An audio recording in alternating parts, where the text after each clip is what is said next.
नमस्ते छात्रों, सुएसो माध्यमिक विद्यालय कलम्बोली मराठी माध्यम शैक्षणिक वीडियो में आप सबका स्वागत। कक्षा छठी, विषय हिंदी, घटक व्याकरण, उपघटक लिंग, विषय शिक्षक श्री SP पाटिल।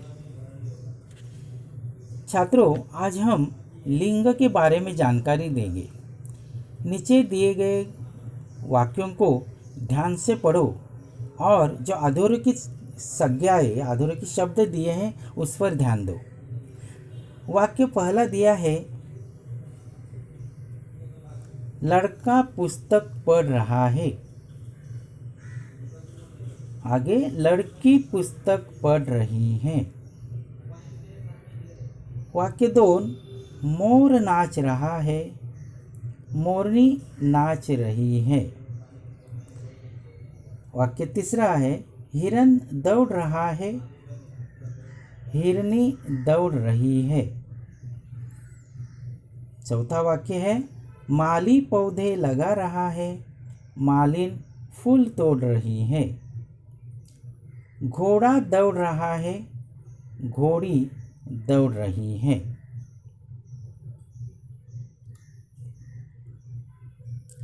अभी देखो, पहला जो वाक्य पढ़ा, अवर्ग की संज्ञाएं पुरुष जाति को सूचित करती है। ये जो वाक्य हमने 5 पढ़े, इस बाजू के, इसमें जो संज्ञाएं हैं वह पुरुष जाति को सूचित करती हैं। जैसे लड़का, मोर, हिरन, माली और घोड़ा। अभी ब वर्ग में देखो, लड़की, मोरनी, हिरनी, मालिन, घोड़ी। तो ब वर्ग की संज्ञाएं जो हमने पढ़ी, उसमें जो अधोरेखित शब्द हैं, लड़की, हिरनी, मोरनी, मालिन, घोड़ी। लड़की, मोरनी, हिरनी, मालिन, घोड़ी, ये जो ब वर्ग की संज्ञाएं स्त्री जाति को सूचित करती हैं। अ वर्ग की जो संज्ञाएं हैं वह पुरुष जाति को सूचित करती हैं। जैसे लड़का, मोर, हिरन, माली, घोड़ा।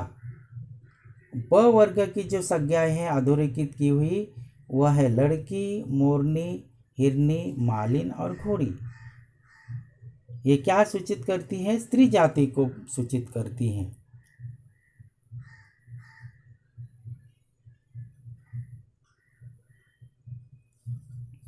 अभी हमें क्या करना है, लिंग की परिभाषा देखनी है।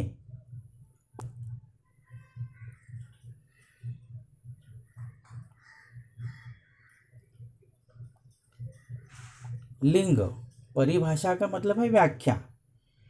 पुरुष या स्त्री जाति का बोध कराने वाले शब्द को लिंग कहते हैं। पुरुष या स्त्री जाति का बोध कराने वाले शब्द को क्या कहते हैं? लिंग कहते हैं। हमने जो वाक्य पढ़े उसमें देखो, लड़का, लड़की, मोर, मोरनी, हिरन, हिरनी, माली, मालिन, घोड़ा, घोड़ी। इससे हमें क्या बोध होता है? पुरुष और स्त्री जाति का बोध होता है। तो पुरुष या स्त्री जाति का बोध कराने वाले जो शब्द हैं उन्हें क्या कहते हैं? पुरुष या स्त्री जाति का बोध कराने वाले शब्दों को लिंग कहते हैं।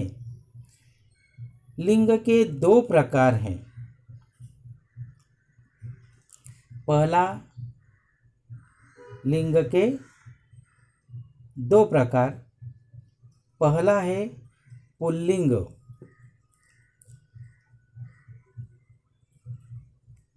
पुल्लिंग का मतलब है जो संज्ञा शब्द पुरुष जाति का बोध कराता है उन्हें पुल्लिंग कहते हैं। पुल्लिंग का मतलब क्या है? जो संज्ञा शब्द पुरुष जाति का बोध कराता है उसे पुल्लिंग कहते हैं। जैसे यहाँ देखो, घोड़ा, मोर, पुत्र, ये शब्द दिए हैं। ये जो शब्द हैं पुरुष जाति का बोध कराते हैं। दूसरा प्रकार है स्त्रीलिंग।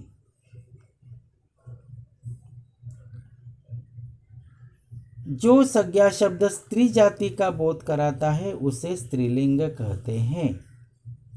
देखो यहाँ दिए हैं घोड़ा, मोरनी और घोड़ा, घोड़ी, मोरनी और पुत्र, पुत्री।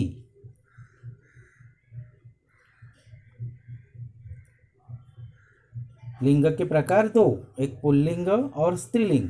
पुरुष जाति का बोध कराने वाले जो संज्ञा शब्द है उसे पुल्लिंग कहते हैं, और जो संज्ञा शब्द स्त्री जाति का बोध कराता है उसे स्त्रीलिंग कहते हैं। बच्चों, हमने लिंग की व्याख्या देखी, लिंग के दो प्रकार देखे। इस लिंग पर हमने दो स्वाध्याय दिए हैं, प्रश्न दिए हैं। पहला प्रश्न है, नीचे दी गई संज्ञाओं के पुल्लिंग रूप लिखो। पहले प्रश्न में स्त्रीलिंग रूप दिए हैं। पहला दिया है चूहिया, दूसरा सापिन, तीन युवती, चूहिया, सापिन, युवती, सास, गाय। छठवां है स्त्री, 7 शिक्षिका, 8 बुढ़िया, 9 गायिका और 10 भैंस। अभी हमें क्या करना है, इन शब्दों के पुल्लिंग रूप लिखना है। ये सब शब्द हैं स्त्रीलिंग, इससे हमें पुल्लिंग रूप लिखना है। चूहिया, चूहा, सापिन, साप, युवती, युवक, सास, ससुर, गाय, बैल, स्त्री, पुरुष, शिक्षिका, शिक्षक, बुढ़िया, बूढ़ा, गायिका, गायक, भैंस, भैंसा।